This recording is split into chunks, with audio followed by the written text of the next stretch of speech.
The most telling moment in Caitlin Clark's professional career might not be a buzzer beater or a viral highlight, but her silence during the league's CBA meltdown. For months, Clark carried the WNBA to record-breaking milestones, only to face growing resentment from inside. Veteran players questioned her presence. Officials remained quiet while media turned hostile. The CBA talks, critical for every player, dragged on with no urgency. And while Clark kept performing, the league offered her no protection. No defense, just a front-row seat to dysfunction. If you're here for the real story and not the filtered version, subscribe. And if you're sticking around for the next meltdown, you better definitely subscribe. When one player carries the brand but receives none of the backing, it sends a message, and Clark seems to have heard it loud and clear. Europe offers what the WNBA hasn't: stability, respect, and space to grow without being a lightning rod for controversy. Financially and professionally, it makes sense. Emotionally, it's a relief. For Clark, walking away wouldn't mean giving up. It would mean choosing a future where her value is recognized without resentment. If the WNBA loses her, the league won't just be losing a player, it will be losing its lifeline. Caitlin Clark didn't just enter the WNBA. She changed its temperature overnight. Viewership jumped. Ticket demand surged. Merchandise moved at levels the league had never seen before. Entire broadcast windows were reshuffled to accommodate the attention she pulled in. These aren't abstract metrics. They're measurable results tied directly to one player's presence, one name that suddenly mattered far beyond the league's usual audience. That level of impact also changed expectations. When one player becomes the primary engine of growth, everything around her gets louder. Every decision feels heavier, and every failure becomes impossible to hide. As Clark continued to deliver on the court and carry herself professionally off it, the league around her struggled to keep pace with the moment it had stumbled into. Clark's public comments have been consistent. She hasn't attacked the league. She hasn't threatened anyone. She hasn't postured. What she has done is acknowledge uncertainty. As collective bargaining negotiations stalled, she spoke carefully but clearly about stability, respect, and long-term security. Those comments landed hard because of who she is and what she represents financially. The league's recent boom is inseparable from her visibility. Media partners know it. Sponsors know it. Fans know it. When Clark speaks about the future in measured terms instead of reassurance, it signals something bigger than individual frustration. It points to structural issues that haven't been addressed despite unprecedented leverage sitting right in front of league. What followed wasn't support. It was deflection. Internal tension spilled into public discourse, and instead of insulating their most valuable asset, the environment around Clark grew more hostile. Veteran players and media voices framed her as a problem rather than a catalyst. She became a stand-in for frustrations that long predated her arrival. That hostility mattered, not emotionally but structurally. A league that allows resentment to fester around its primary revenue driver is signaling instability. Clark continued to perform and remain professional, but the tone around her reflected a system struggling to reconcile growth with ego and opportunity with. The narrative shifted further when league struggles were pinned on her popularity. The idea that her success somehow destabilized the league ignored basic economics. Ratings didn't rise because of internal harmony. They rose because fans showed up for Clark. Blaming her for structural fragility exposed how unprepared the league was for success built this quickly and this narrowly. Anger followed, not from Clark herself, but from the situation. The league had leverage it never previously possessed, yet negotiations dragged. Protection didn't materialize. Clear leadership didn't emerge. The frustration wasn't loud, but it was visible, especially as conversations about alternatives began circulating more seriously. At the center of this dysfunction sits league leadership. Decisions surrounding the collective bargaining agreement were delayed, and priorities appeared fragmented. Instead of urgency, there was drift. Instead of alignment, there were mixed signals. The league had momentum and failed to consolidate it into long-term stability. This wasn't just about money. It was about structure, protection, and vision. The inability to create a unified front during negotiations sent a message to players and partners alike that the league was still reactive, even at its most successful moment. Speaks. Public statements emphasize patience and process, but patience is a luxury when your growth curve depends on a single star. The league's tone suggested confidence, yet behind the scenes the foundation remained fragile. Players grew restless. The union escalated tactics, and the distance between leadership messaging and player sentiment widened. When leadership speaks without resolution, uncertainty fills the gap. That uncertainty is where speculation thrives. And in this case, speculation centered on whether Clark's long-term future truly belonged in a system that seemed unable or unwilling to protect its own momentum. From a broader basketball perspective, the situation drew attention because of its implications. A league experiencing historic visibility shouldn't be flirting with instability. Yet here it was risking its own progress by failing to align incentives. The broader basketball ecosystem understands star-driven economics, ignoring that reality isn't principled. It's reckless. The possibility of Clark exploring opportunities elsewhere isn't a betrayal. It's leverage responding to neglect. When alternative systems offer clarity, stability, and financial security, loyalty becomes conditional, not emotional. As discussions around Europe gained traction, the contrast became unavoidable. European leagues offer defined contracts, consistent pay, and fewer internal distractions. They offer basketball without the noise. For a player with Clark's global endorsement portfolio, location becomes flexible. Her brand doesn't depend on one league's approval. That reality strips the WNBA of assumptions it once relied on. The league doesn't own Clark's relevance. It benefits from it.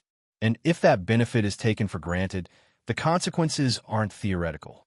They're measurable in ratings, sponsorships, and long-term credibility. Remove Clark from the equation, and the recent numbers collapse. Viewership dips. Sponsorship enthusiasm cools. The fragile nature of the league's growth becomes obvious. This isn't an indictment of other players. It's an indictment of a system that failed to diversify its success while it had the chance. The danger isn't Clark leaving. The danger is what her departure would reveal. That the league's recent rise wasn't structural. It was circumstantial, built on one player without the safeguards to sustain it. This moment is a warning, not a conclusion. Clark hasn't burned bridges. She's evaluated options in an environment that failed to give her certainty. The league still has time to respond, but time without action doesn't hold value.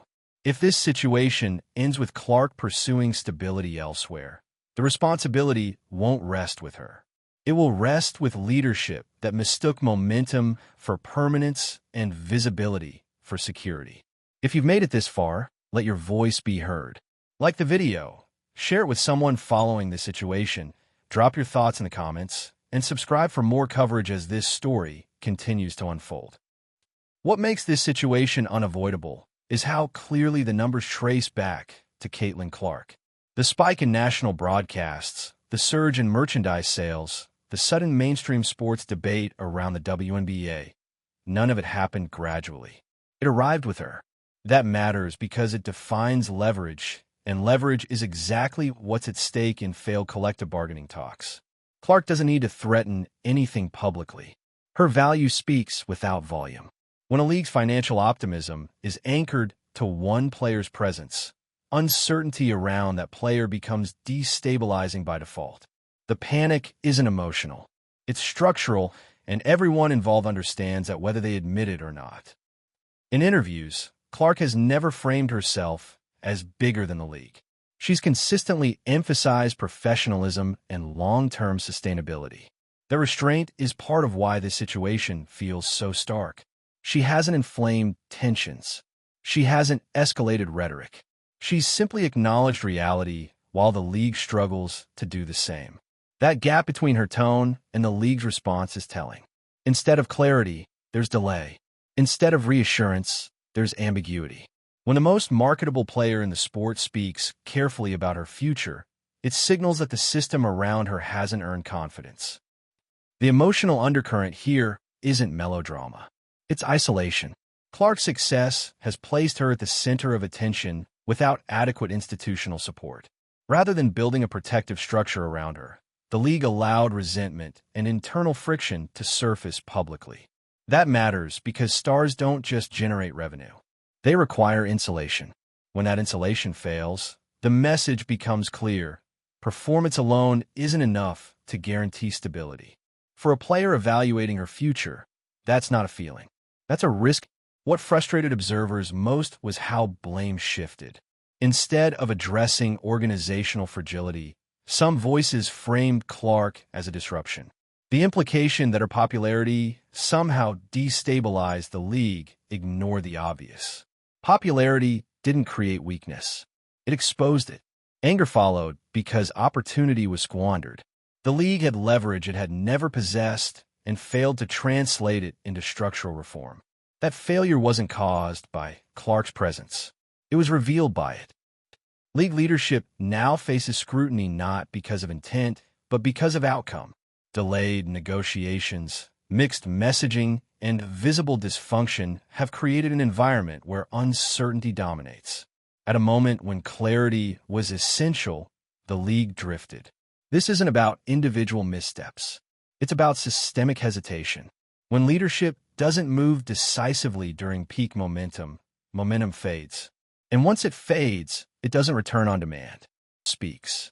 Public statements have leaned on optimism and patience, but patience doesn't stabilize a labor environment already under strain. The longer negotiations remain unresolved, the more leverage shifts away from the league itself. Players see alternatives. Agents see alternatives. Clark, with global endorsements and international appeal, sees alternatives too. Words without resolution don't counterbalance that reality.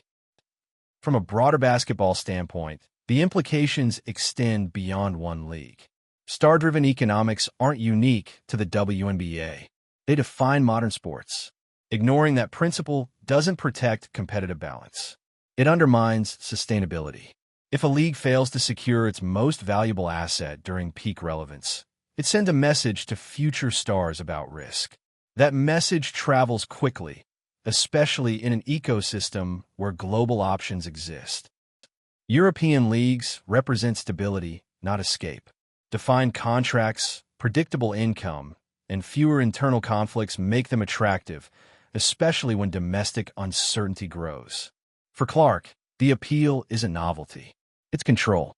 Her brand doesn't shrink outside the WNBA. It expands. That reality shifts the power dynamic entirely. The league benefits from her presence far more than she depends on the league structure. The most uncomfortable truth is what her absence would reveal. Without Clark, the recent surge becomes an anomaly rather than a foundation. Ratings normalize downward. Sponsorship enthusiasm cools. The illusion of permanence fades. This isn't speculation. It's exposure. A league built too narrowly around one moment of popularity without reinforcing its base risks collapse when that moment passes. Clark's potential departure wouldn't cause that collapse. It would simply make it visible. At the core of this situation is something the league cannot afford to ignore anymore. Caitlin Clark represents proof of concept. For years, the WNBA talked about potential growth, future audiences, and untapped markets. Clark didn't symbolize that future. She delivered it in real time. The attention arrived immediately, and with it came pressure the league was not structurally prepared to handle. What followed exposed a fragile framework. Instead of locking in stability during the surge, leadership allowed uncertainty to linger. That uncertainty didn't just affect Clark. It affected every player watching how the league treats the one person most responsible for its current relevance. Clark's interviews continued to reflect restraint. She didn't issue ultimatums. She didn't posture as irreplaceable. She acknowledged that collective bargaining outcomes matter and that long-term planning requires clarity. Those statements carried weight precisely because they weren't dramatic. When players speak cautiously, it usually means decisions are being weighed privately. Clark didn't need to announce intentions. The fact that Europe became part of the conversation at all was a referendum on how unresolved the domestic situation had become. There's a quiet consequence to being the focal point of growth without protection.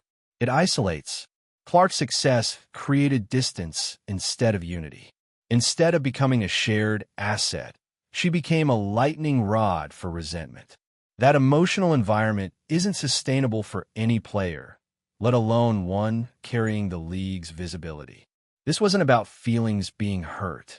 It was about signals. When internal hostility goes unchecked, it tells players that popularity is something to be managed rather than supported. That message lingers long after negotiations. Public frustration grew as misplaced blame took hold. The idea that Clark's popularity somehow destabilized the league became a convenient distraction. It shifted focus away from leadership failures and onto an individual who had done nothing but elevate the product. That anger wasn't loud, but it was shared. Fans, analysts, and business partners saw the contradiction. A league struggling to capitalize on its biggest moment was choosing tension over alignment, and that choice had consequences. Leadership now faces a credibility problem. The inability to resolve CBA issues efficiently during peak leverage has raised questions about long-term vision. Momentum demands decisiveness. What it received instead was delay. This moment required clarity, protection, and unified messaging. Instead, the league projected fragmentation.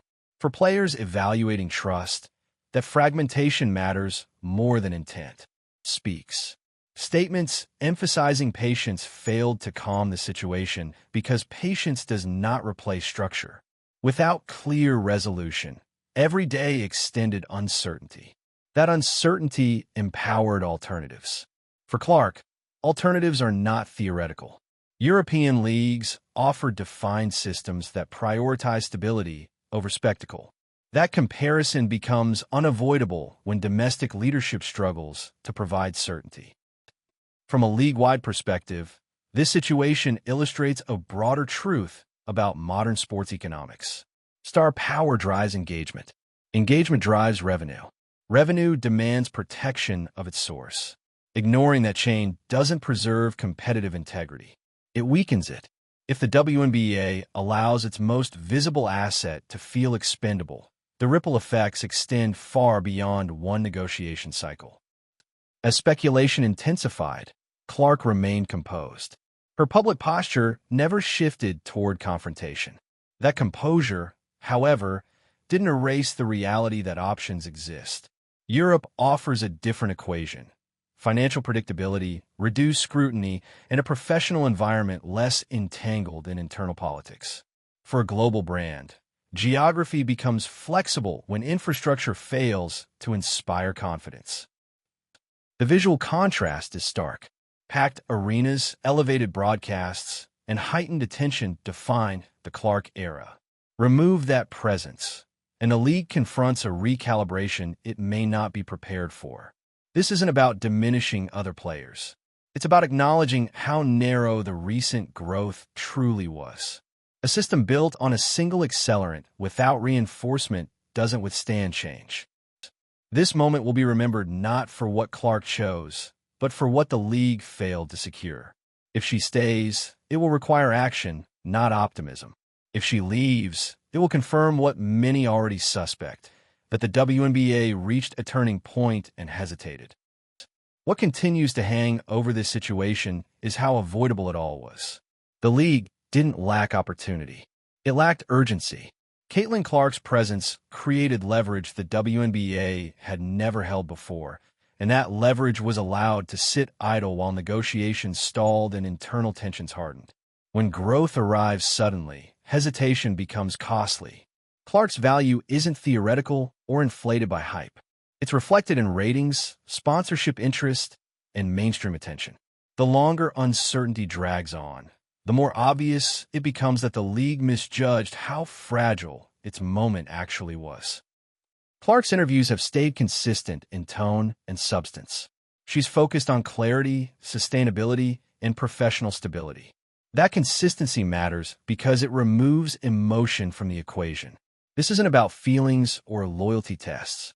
It's about conditions. When a player of her stature speaks carefully instead of confidently about the future, it signals unresolved risk. The league hasn't provided the assurances that typically anchor stars during pivotal moments. Silence and delay filled the gap where leadership should have stepped in. The atmosphere around Clark has revealed a deeper issue. Success should unify a league, not divide it. Yet resentment was allowed to surface, and blame was misplaced.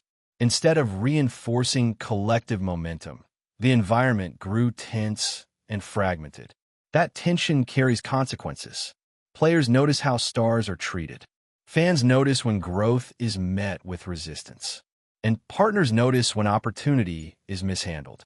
What looks like internal friction on the surface becomes reputational damage over time. League leadership now faces the fallout of delayed decisions. The inability to bring CBA talks to a clear resolution during peak relevance weakened confidence across the board. Optimism without action doesn't stabilize a league. It prolongs uncertainty. This wasn't a moment that required perfection. It required decisiveness. The longer that decisiveness failed to appear, the more credible alternatives became for players evaluating their futures. From a wider basketball perspective, the lesson is straightforward. Modern leagues are driven by star power. Protecting that power isn't favoritism. It's infrastructure. When a league struggles to secure its most visible asset, it exposes vulnerabilities that extend beyond one player. If Clark ultimately chooses stability elsewhere, it won't reflect ambition unchecked. It will reflect a system that didn't adapt quickly enough to its own success. As this situation continues to unfold, the stakes remain clear. European leagues offer structure, predictability, and insulation from the internal dysfunction now associated with the WNBA's stalled negotiations. For Clark, those options exist because her brand transcends any single league. Whether she stays or leaves, the damage of hesitation has already been done. The league revealed how much of its recent growth depended on one player without building safeguards to sustain it. If you want to stay updated on how this story develops, support the channel by liking the video, sharing it with others following the league, leaving your thoughts in the comments, and subscribing for more coverage.